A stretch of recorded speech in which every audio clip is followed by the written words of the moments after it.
This next question is very pertinent today. I'm going to give this to Brian, but it's not.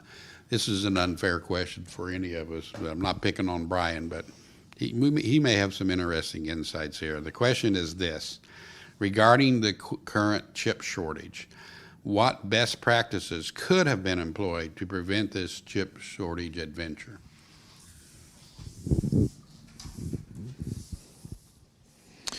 That's a good question. There's a lot of answers to that.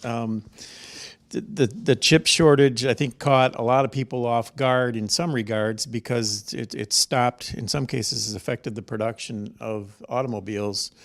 One of the things that somebody could have done is they could have had some safety stock. There are manufacturers that had safety stock that weren't impacted as much. The chips could be made here. I mean, we throw a lot of stuff overseas at times, and the question is, why is everything overseas? So I think when we look at those types of commodities, we need to make sure that, hey, is it necessary for this to be overseas? And if there is a disruption, what's going to happen to the manufacturing sector if this commodity is disrupted?